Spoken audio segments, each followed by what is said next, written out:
Said I wasn't going to talk about it, but we kind of have to talk about it.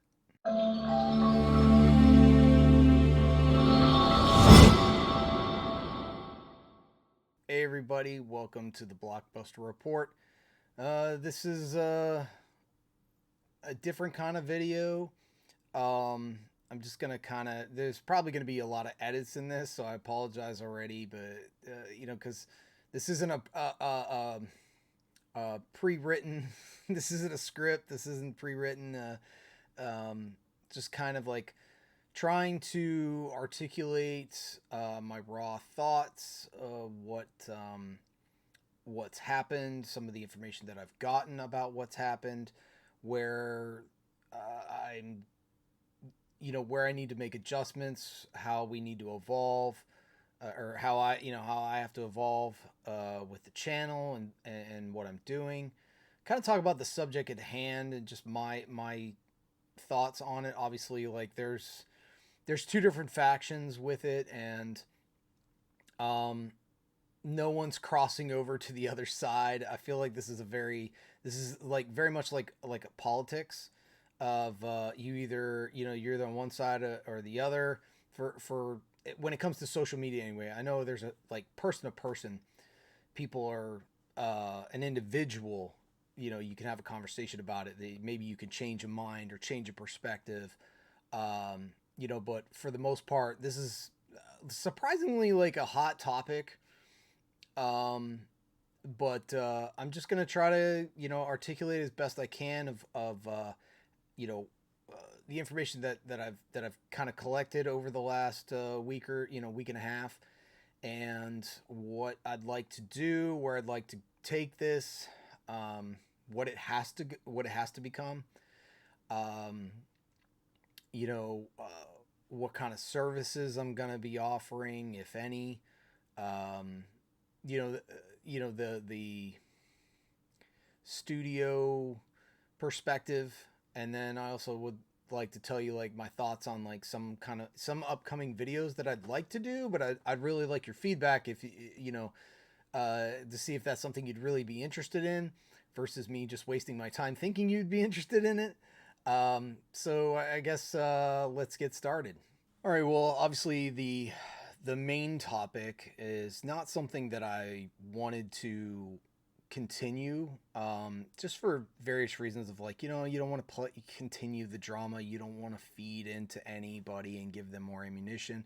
I've seen a couple channels try to make this bigger than it is, and how they want to play it up for their own views. Most of these channels are insanely small, and they're just dying for some fucking like relevance. Um, so I don't blame people for trying. They think it's something that they think the community would want to hear. Based on my last live stream, clearly, based on how many people showed up for my live stream, showed how interested people were. So I totally get why people were making videos about it. Um, this is me just this is not emotional. This is not trying to be drama fueled in any way. Um, I would say that I've learned more information that can kind of help reduce that going forward. So obviously the biggest thing is, and I'm sure like pretty much all of my um, uh, followers. I don't really I don't really know what to call it. It sounds like a cult when I say my followers. But for those of you that do follow me on social media, that you have purchased some of my products that I've made, you are aware that a certain studio has reached out to me and sent me a cease and desist. Um, let's talk about that first. So from my perspective, I I I think I feel very singled out with that because, and I kind of showed that in my live stream a little bit of there. it's I kind of equate this to like when you're driving on the interstate, everybody's speeding, but the cop pulled you over, and you're like, why did you pick me out? I was just going with the flow of traffic, right? And he's like, well, I saw you. That's pretty much what happened here. Um, is from their perspective, uh, and on social media, and social media really, I think created this. It made me seem like I was bigger than I am. So from a studio perspective, because from what I've heard, basically studios don't go out of their way to squash small stuff. Like if you're selling like stickers or maybe even T-shirts or posters or candles or whatever. It doesn't matter. It doesn't matter what it is. It could be a bust, a mask.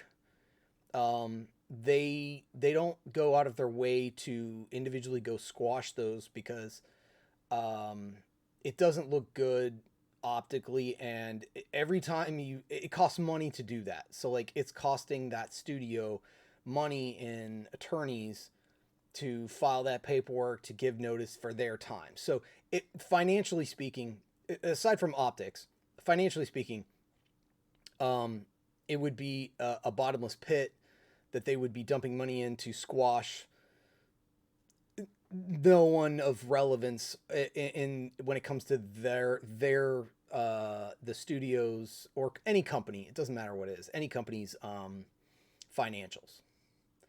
Um, with social media though, you're able to reach a much larger audience, and it can also give you the appearance of being much larger than you actually are. That seems to be pretty much what happened with my store is with YouTube channel, not really Instagram and not Facebook. It really seemed to be the YouTube channel and its growth. Um, Kind of made it seem like I was a threat. I was competition, is the way it was kind of put to me. Of and I don't really understand how I'm competition because I'm not selling the movies. Like there's no. I'm not talking about the legal aspect of it. We're not getting into the IP aspect of it. That's not what I'm talking about. I'm just talking about like, what I was doing and my I'll take a couple steps back on this. And I asked myself when I first started, when I first started, I I just did it for myself.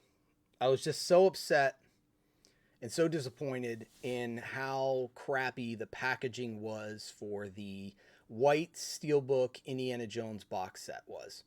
I've got cereal boxes that are more sturdy than the crap that they put those Steelbooks in. I mean, overall, wasn't happy with the art direction either.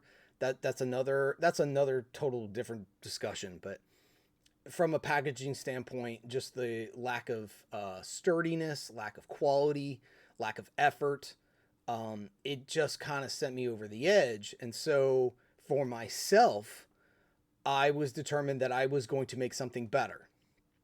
And so that when I first, the first box I ever made was I had gone after after I got that Indiana Jones box set.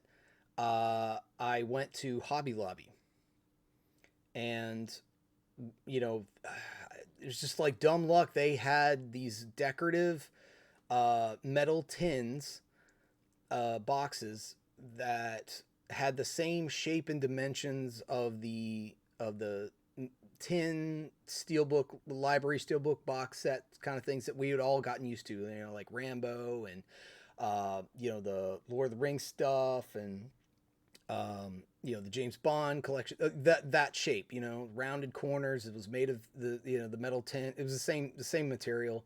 um so for myself, as for a project, and wanting something better for my collection. So I went to Hobby Lobby. I found these decorative metal tins, and I just had a creative spark in me and an idea of what I would have preferred for them to have made that felt more in line with what the franchise was. So I'm that was like the first creation for the box sets that I ever made, and like I said, I did it for myself, and then I did what a lot of people do: they share their stuff with the community.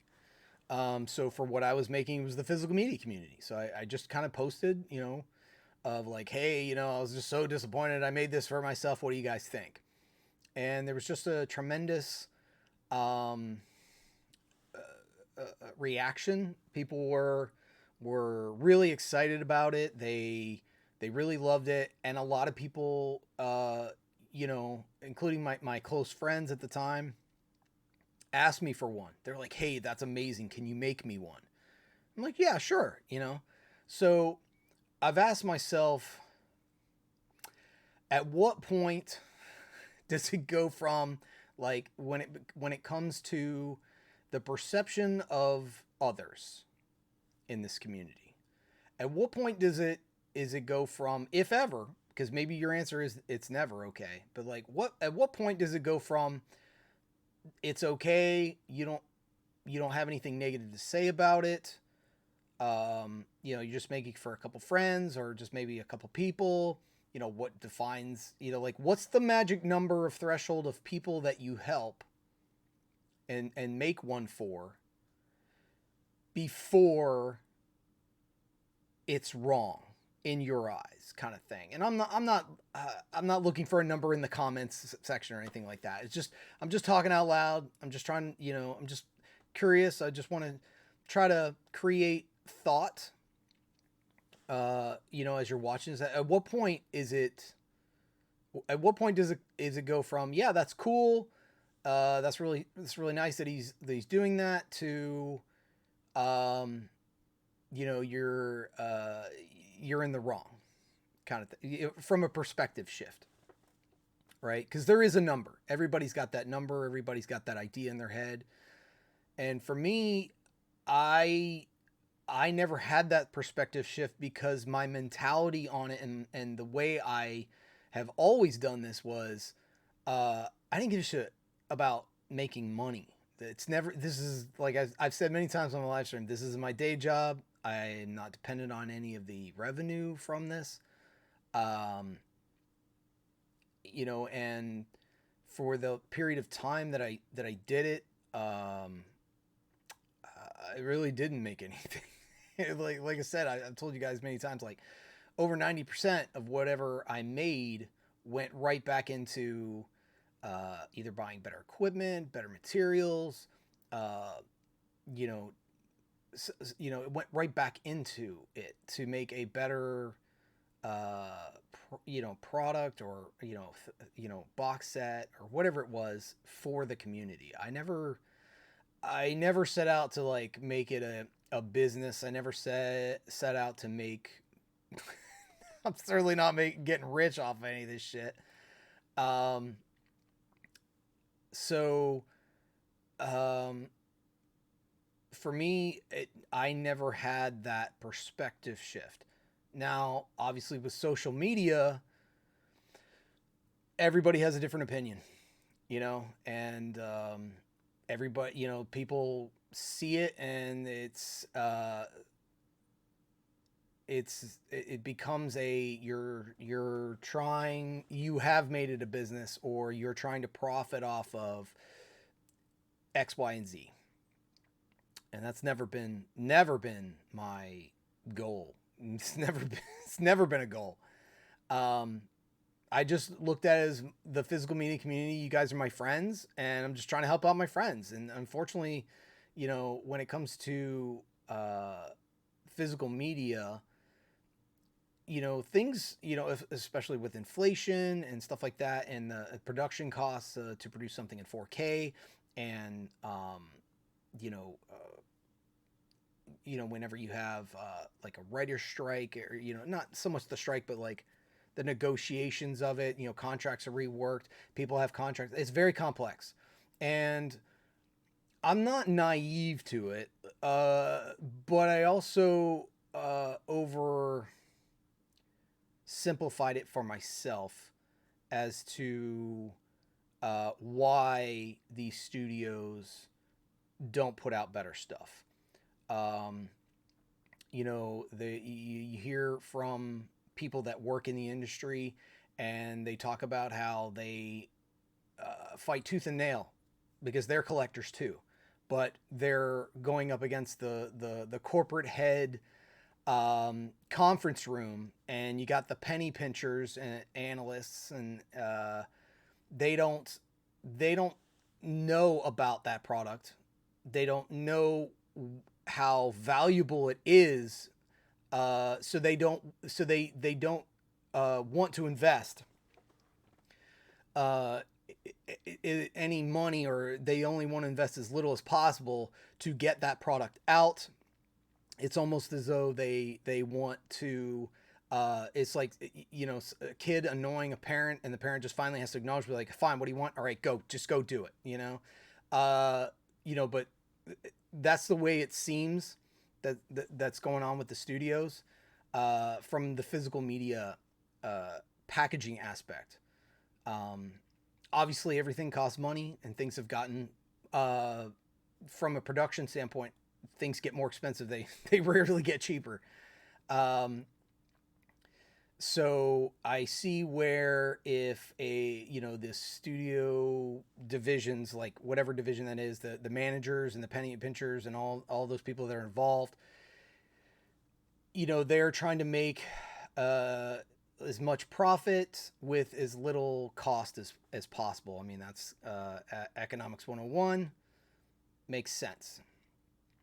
The problem with that is that they're not calculating, um, they're not calculating an intangible, which actually does equate to a lot more sales, both short term and long term. Some companies have gotten that, like some fast food chains, they got it, and you know, that's why they give you a toy, and that's why they put a playground around them. That's why they were so popular. They were creating an environment that built happy memories and nostalgia. It was a seed that they were planting when you were a kid, and that seed grew, and now it's, like, if you grow up and you were big into those fast foods, like those are the fast food chains that you're loyal to. Same thing extends to movies. Their studios have these movies, they're classics, they're people are insanely passionate about. I mean, like, you look at like Comic-Con, and um, any of the cons, cosplay has become a huge thing. People are insane. People make fan films recreating their stuff. Film is incredibly powerful, and it's the toy, it's the happy meal, and the studios used to package them properly. They had planted that seed. They'd give you an outstanding movie, and then they would put it in really cool packaging, very high quality packaging, memorable packaging. And now it seems like they are not, they've lost that idea that they planted this seed, and that they need to continue to water that plant so it continues to grow. And people, people our generation, older, I would say, like, really, like 35 or older, you're wanting to introduce and pass that along to the next generation, your kids. What they're making now is not what we want in general. Don't get me wrong. Some studios, they are knocking it out of the park. Some studios, they squeak out one or two diamonds every 10 years, but for the most part, it's very cheap. It's very low to no effort. They are going in very odd art direction choices. Again, like the biggest thing, the most popular thing that I always hear is people want the original poster art. And the funny thing is like the studio's already paid for it. They own it. Like it doesn't cost them any more. So for the random times that they want to invest new money, money or more money into something, they could have taken that money and put it toward better, like maybe like instead of one jewel case, they put each film in its own jewel case, individual cases. Maybe they give you a sturdier box instead of that flimsy crap that it's just cardstock. It's just cardstock at this point. It's not even cardboard. It's just cardstock. Um, you know, they could redirect and do that, but for some reason in some studios they are going in the, well, let's give them new art, um, and that's not always a bad thing. For myself, my style has always been to try to, uh, give you the original poster because that's what you're nostalgia for. That's what you remember. That's what you saw when you went to the movie theaters. That's what you saw when you bought it on VHS. That's what you saw when you got it on DVD. Um, so that's what you remember. That's what you're nostalgia for. That's what stirs your happy memories and your it's your blanket. So why some studios are not giving that to you and trying to give you something more modern, I think they're targeting the wrong audience. The main thing here is that I think for some, and I could be wrong, like I'm just spitballing here. It's not like I don't have any insider studio information or anything like that, but it seems to me that they're trying to target these physical media releases to a possibly a younger generation, and they don't realize that that younger generation doesn't have the money, nor do they know about that property to buy that release. The people that are buying these releases, and maybe the spreadsheets show differently from these studios, but it's from my perspective, I should say. And then when you watch the movie tubers, on here, we're all like 35 or older. We're all 35 or older. We all have jobs that pay us enough now. We've been in the workforce long enough that our incomes are stabilized. They're higher earning than somebody that's 20 years old and just starting out. So we have more disposable income in general to spend and splurge on another copy of your favorite film. Um, so I think the most successful releases tend to be the ones that give you that nostalgia, that warm fuzzy feeling, that nurture that plant that from the seed that they had planted years ago in your childhood. So I don't know what studio exec needs to hear that and maybe like try to look at it from a different perspective, but trying to sell to a 16 to 25-year-old, that's not your target audience. Your target audience is the like 30 and up, because we're the ones that saw all of these back catalog films. New stuff, yeah, that's game for anything. And studios have the since it's new, they're introducing it, so whatever it is that they roll out, that's what it is, and that's what all generations are going to see. But for all of these, I'm only specifically talking about back catalog stuff. You've already put it out. You've got the original poster art. Just put that back on the cover. Put it on the steelbooks. Like everybody's excited about the new horror release. That's the limited edition version because it has the original poster art on it. That's what everybody's excited about. They're not really excited about the outer box. They're excited about that, and they're gravitating toward. Everybody wants to gravitate toward the positive when it comes to something that they want to purchase. So the if you look at comments all across any movie tubers videos, is they are so excited, they are so happy that the original poster art in some kind of form is on the steelbooks. Okay. The problem is that when it comes to standard releases, and this is something too of, you can't tell me it's a physical media is dying or it's an insanely smaller market when you put out something that the fans want in the packaging that they want, where you sell well over 100,000 copies of one title. That's not a dying market. That's, you finally gave fans what they want, and they showed up for it. When you look at diminishing sales, I would say some part of those diminishing overall sales is because of the packaging. And when I say the packaging, I mean just the whole release itself. Maybe you didn't include any special features, whether new or old. Like, you didn't port the old stuff in. You just give me the movie. Like, people are like, I have the Blu-ray and it has all the special features. The movie, just buying the movie and paying $35, $45, $55 for it to be in a metal tin that has artwork that I'm not thrilled about. That's not going to trigger people. That's not going to trigger people to buy. So from my perspective on studios, I told you this is going to be a rambling video. I'm going to be all over the place with this, but that's just my perspective on why studios,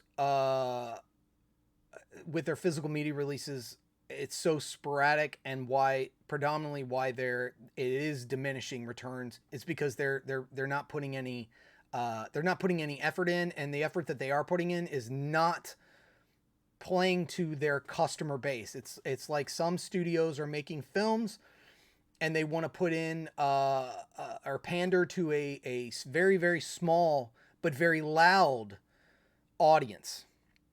They aren't the ones going to see those films. When you gender swap, when you lower one sex's intelligence or ability to make another sex look better because we want, the pie chart of diversity, you're not making the best product. You're not putting forth the best product, and you're not making a product for your actual audience. And so when you get shitty returns off of that, no matter what product it is, people tend to want to look for an excuse or a reason. The core audience, didn't show up or didn't like it because, and then you insert tagline. It could be racist, it could be sexist, it could be whatever, right? It doesn't matter. No, you're just being ignorant. That's why these studios are failing as just kind of general. Like I said, some studios are starting to turn the ship around. They're starting to get it, and particularly when it comes to physical media, some studios are doing it better. They're giving the fans what they want. They're really trying to show you the value in what you're buying. Others are not. And I can't say I blame the people actually working in those divisions, because I'm sure there's a lot of them like me and like you out there that they're like, it's really simple. Just give us the fucking original poster art and call it a day. Or just, give me what, what we're getting now is the, like, you're either going to get, you're going to get two choices. You're going to get the Steelbook, and then you're going to get like the ultra economy. There's first class, and then there's like ultimate coach, and there's no business class in there anymore. So you're not getting you can have the Steelbook and the library Steelbook box set with the metal tent. That's fine. That's great. There are people that have that financial ability. There are people that, like, that's their jam. That's what they love. They're Steelbook collectors. There's whole Facebook groups and so like all over the place. They are all just about Steelbooks. That's all that they want to do, right? Totally get that. Nothing wrong with that. But you got to have something in the middle, because, and I'll give you like example, this latest release that's come out from, a studio, they gave you really nice. And from what I understand, they had to fight tooth and nail for that, which is just pathetic. that they had to do that. But then on the other end, it was, we're just going to give you the most economy, cheap, nothing in the middle. I mean, I would argue that like even for a release, I will use Superman for example. There were when they released the Superman Christopher Reeve collection, they gave you a really nice Steelbook set. I have issues with it, but that's beside the point. It was they gave you the first class option, and then the it wasn't so much coach. It felt a little bit closer to, it was economy plus. It wasn't business class, but it was economy plus, where they put each individual film in its own case. We if film studios and execs, if anybody like it works in those departments, at the movie studios, like that's, just keep fighting the good fight and trying to push that, because that's what fans want. We don't want eco cases. We don't want 7 films in one jewel case. We don't want that. We want each film in its own case. Whether or not that comes as a slipcover, that I would say slipcovers kind of like push it more toward the business class for that. It's not quite first class. It's not economy. It's kind of business class. And as far as that kind of leads me into my other thing of one of the things I want to do and evolve with the channel to kind of evolve with is I kind of wanted to do a series on like how it's made and the true cost of physical media. And what I mean by that is like what does it cost to produce, like, and break it down. What does it cost to produce the discs? Like, I can't speak to like the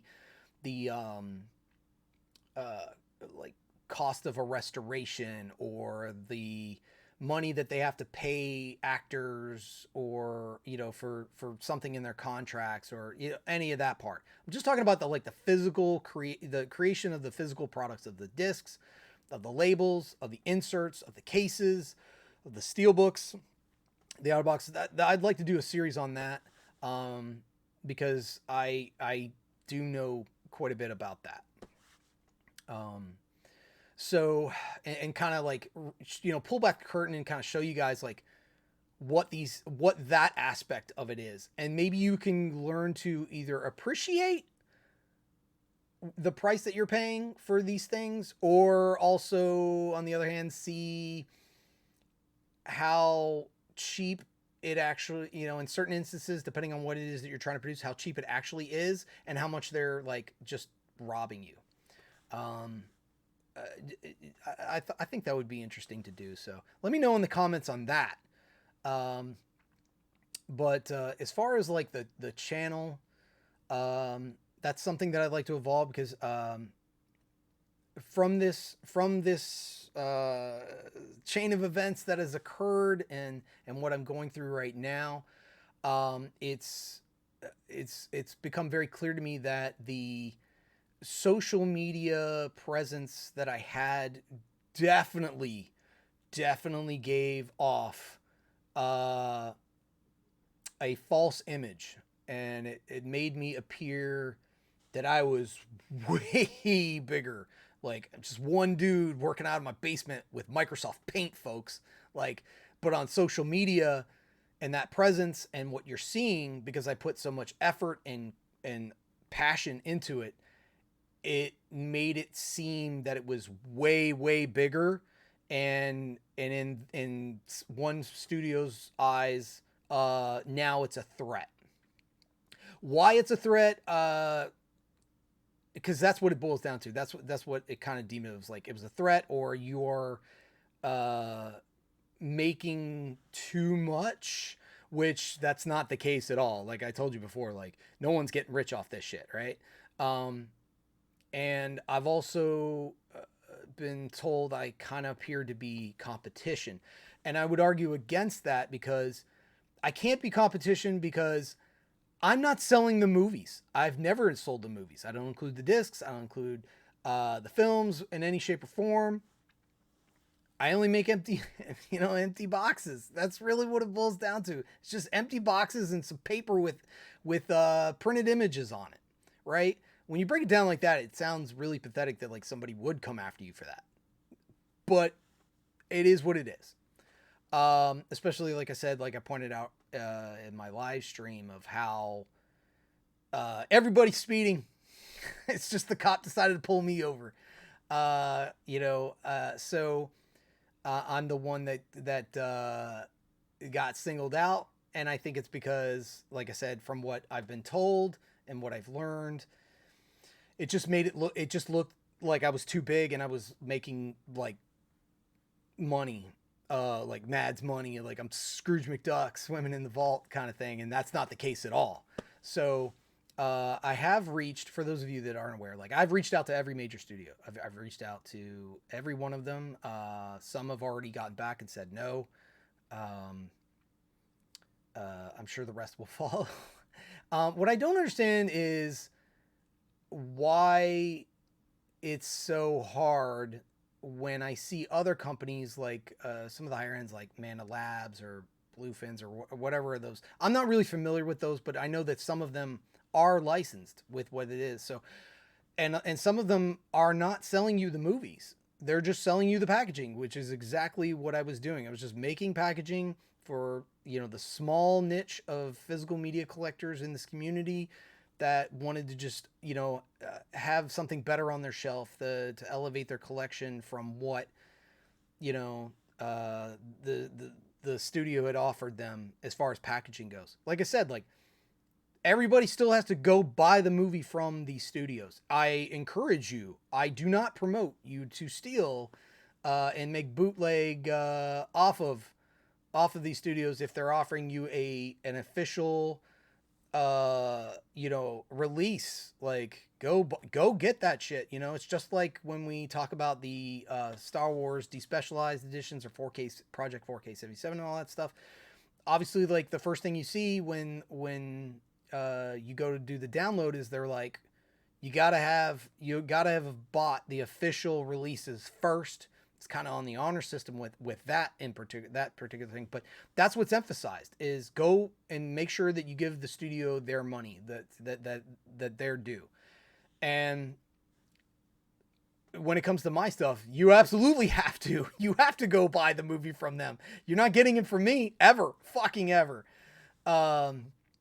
So the idea that I'm competition is laughable to me because I can't compete with them. Unfortunately, it's perception, and the YouTube channel in particular, and maybe a little bit on Instagram and Facebook as well. It just gave the perception that there was more going on than there was, and so that's why I got pulled over. That's the stance on that. So I would like to evolve the channel and talk about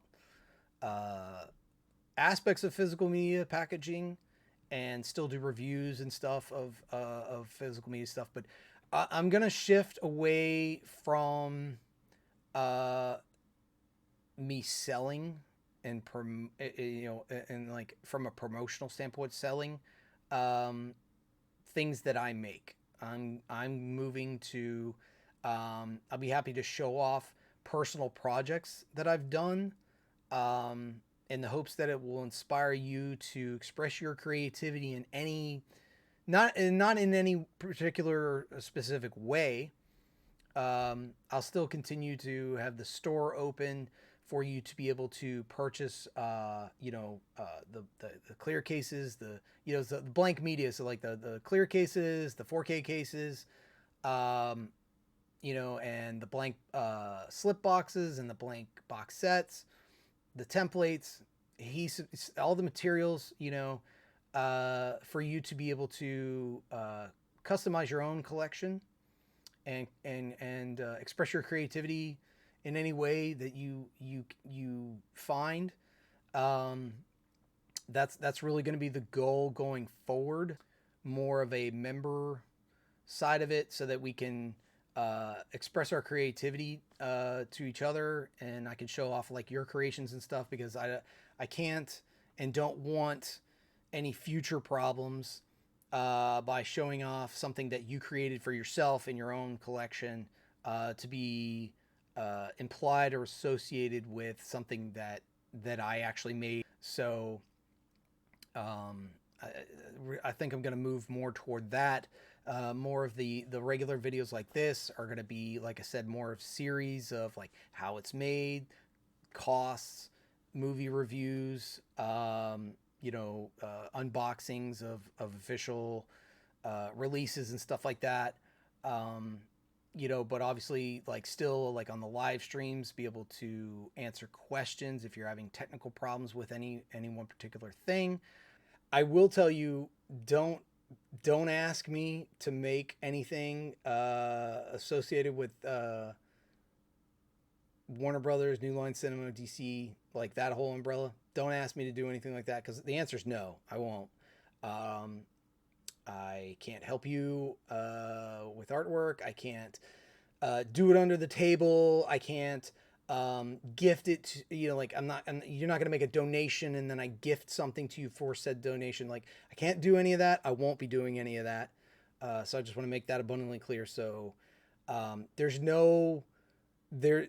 It's a cease and desist. That means stop what you're fucking doing with our stuff. That's what that means. And if you continue to do it, there will be uh, consequences. So I'm adhering to that to its fullest extent, cooperating. But I just want to make sure it's clear to the community. The other thing that I want to express to the community too is that if you make something that resembles my stuff, or you get stuff from me that helped you make that stuff, as far as like you bought a blank slip box and you decided to make a movie slip box, um, don't tag me in it. Don't tag me in it on social media at all because I don't want it to be able to them to come back on me and say, oh, you made this, or you in some form or fashion, like I enabled you or pushed you or like encouraged you to do that. If you make stuff off of my stuff and you sell it, don't fucking tag me on it. Don't tag me on it. I can tell you right now. I won't, like, especially on Instagram and Facebook. Well, all three platforms: Instagram, Facebook, YouTube. Like, don't tag me on it. Don't don't make me a part of it because I don't want any particular group to be able to try to blame me for something that I didn't do. That would violate a cease and desist. So I just want to make sure that that's clear to the community on that so they understand going forward. I appreciate everybody's support, but in the end, I'm the one on the legal and financial hook. So unless you guys are going to provide bail money, and pay said fine, like, no, I'm just gonna tell you now. Don't ask me. Don't tag me. Feel free to absolutely share your creations with me. But when you're promoting your stuff or showing off your stuff, don't tag me on it.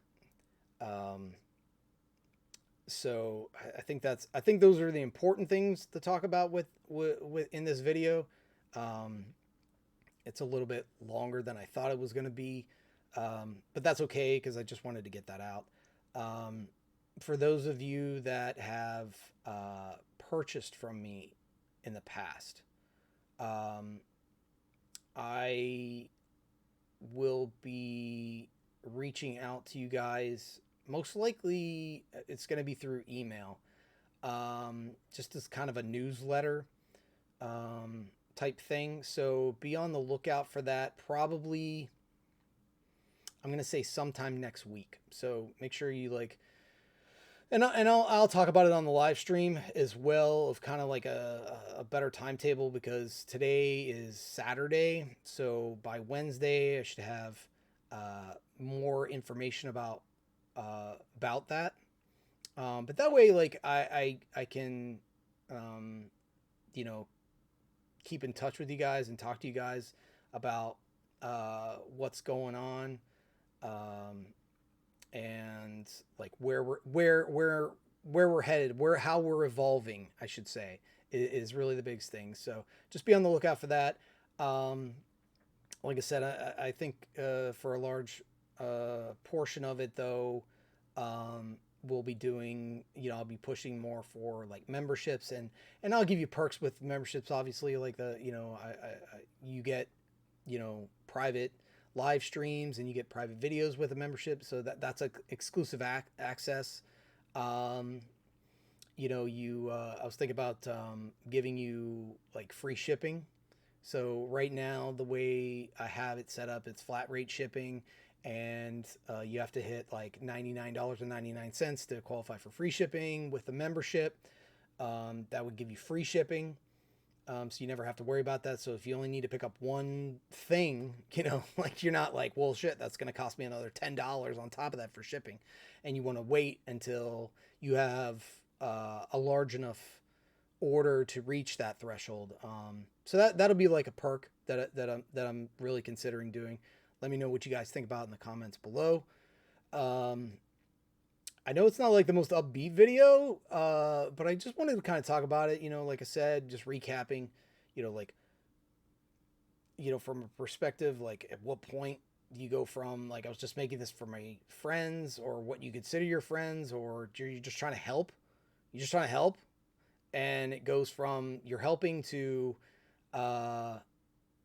you're a piece of shit criminal, because that's kind of what's happened with this. Is it went from I was just trying to help people, and I mean I'm still helping you. I'm still going to continue to do that, but like I was just trying to that was my perspective. I was like, I'm just trying to help people. I'm just trying to help people in this community. I just want people to be in love with their collections. I want them to be able to have something exciting and nurture that seed that was planted a long time ago.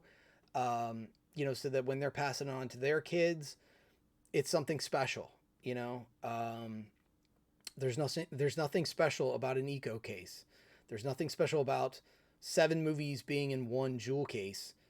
With a piece of artwork that all you did was you put a filter on it and turned up the contrast. That's like fucking like way back in the airplane economy. Middle seat. I feel that these studios and the people that in particular, like I said, that work in those divisions, the home video packaging divisions, keep fighting the good fight for like don't let up. I know you're fighting an uphill battle. I know that you're fighting against people that don't even know certain things exist in their library, or they don't value it. Don't give up, never surrender. Because you're doing your best, but don't let up. Keep pushing, and definitely try to push for what I call the more business class, where you're giving us like at least a half decent sturdy box with the films in their own individual cases with with the stats and stuff. Like, don't let up on that, because I can tell you, for the general audience, when you get in, when it comes into commercial production stuff, the way these certain products are worked. There is a giant machine that or machines that help craft and create those things, like a Steelbook, right? Something's got to bend the fucking metal. Something's got to cut the metal to the right size. Then another machine's gonna bend it. Another machine's gonna put the artwork on it. Another machine plastic molds the insert of the Steelbook. Another machine, another machine printed out the artwork, and somebody had to put it in there, or maybe a machine did that, and then they put the molded plastic over it. Somebody's got to put, somebody's got a machine that prints the label on the disc. Like, the more you order, the more you have manufactured, the cheaper it becomes per unit, right? So, like, I'm just gonna just kind of give you an example. Like if you order the creation of, let's say, like 500 boxes, right? It could cost you $10 a box. But if you only order 10 boxes, it could cost you $100 a box. So when it comes to these like mass releases, we're talking big numbers. So the prices go down per unit a lot. So we're not talking about a tremendous amount of money to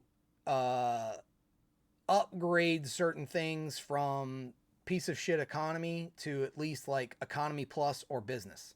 They're excited about the the first class ticket, the Steelbook box set with the Steelbooks with the original poster art.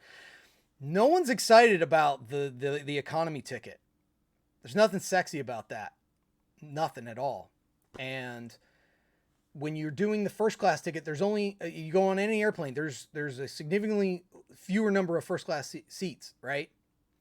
That's why they're more expensive, and you get more for your money out of that, right? So that I get that, but you've got to bring in more higher value packaging than what these studios in general are doing. It's like all or nothing, and no one's excited about the nothing burger, you know. So that's my thoughts on it. I've always, that's really primarily what I've been doing from the first, the Indiana Jones box, the first box that I ever made for myself. Was I was just trying to give myself something better and what I really, in my target price range, what I would have been willing to pay for. Let me know what you think. But I will have a live stream this Wednesday and we can talk more. But I did just want to kind of put out a video. I know a lot of you have been kind of reaching out to me, asking me what's going on. Like I've, for reasons, I had to basically purge all physical media platforms because of what's going on, and also to prevent other things from happening. Or others joining in, getting the wrong impression. So that's what's going on with that. Obviously, I'm going to continue to make new content. I'll continue to post about stuff, but it's now I'm more conscious of how I'm being perceived from companies. It's not really groups on social media. It's how I'm being perceived to others, because I guess I just came across as having my shit together too well, and I was putting out too good of a quality, and it presented a threat to these companies in general. So that's the perception that I think that I was giving off, even though I'm literally just one guy in my basement, with Microsoft Paint. I'm not lying. That's what it is. For when I give you that demo video of how to, like, that's how I got started. That's what I still use. I still use Microsoft Paint. I don't have Photoshop. A lot of you do, and special shout out, thank you to my buddy Brian. He took some of my templates and made them, reformatted them to make it easier for you to print them out in the correct size. And then also he gave like a short pamphlet of directions if you wanted to use like a free version kind of Photoshop, and he gives you just step-by-step directions on how to insert it into the template. So special shout out, thank you very much to him for that. That is a huge help for the physical media community. And for me, that's what I've always just been trying to do. Like I said, this is my day job. It's not a career. It's just a passionate hobby, and it's a passionate hobby that got really popular. And I guess in some companies' eyes, it became too popular of a hobby, that it caught their attention, that they felt that they needed to address it versus the sea of others that are, um, putting out unlicensed stuff. Like I showed on my live stream, it's everywhere. It's everywhere and anywhere, and companies in general don't go after or care to go after because lawyers cost money. And if they were to try to do that, it obviously wouldn't optically look good for them, for coming across as like super petty and squashing their own audience. But also, it would be a bottomless pit. They would go bankrupt trying to shut down every little tent that popped up selling unlicensed stuff. So, so whether it doesn't matter whether you're selling t-shirts, you're selling posters, you're selling candles, you're selling box sets, you're selling hats, baskets, it doesn't matter what it is. It's really just like whatever. They have a threshold, and each studio is different. They have a threshold of what they think presents a danger, or is a certain threat level, and then that's the ones they go after. So from a social media aspect, that's what got perceived versus what reality is of one dude in basement with Microsoft Paint. And we're just going to change. We're going to evolve. Obviously, like I told you before, and I'll tell you again, don't ask me. I'm not fucking making any of that. I'm not taking donations and gifting you something. I'm not randomly donating to you. I'm not sliding on the table on the down low. I'm not making it. Like, so don't ask. Don't ask, and don't tag me. Because I don't want to be, I don't want them to come back on me and say, oh, you made this. Like, good example, like somebody made a Friday the 13th bunch of slip boxes. I don't know who it was, but they were accusing or lumped that and accused it into the accusation of what I had been making. And I can tell them till I'm blue in the face, I didn't fucking make it. I didn't help them make it. It's still there. Like, so that's why I'm saying, like, don't tag me on it. Just if you get a blank media from me is essentially what it is, or a template, just take it, and what you choose to do with it is your own business. Just don't involve me in it. On social media is what I'm getting at with that. And that way we can avoid problems going, or I can avoid problems, not we, like I can avoid problems going down the road in the future. So, but that's all I have for today. I will have a live stream on Wednesday, and we'll talk more about that. But I hope everyone has a great weekend, and I will catch you guys next time.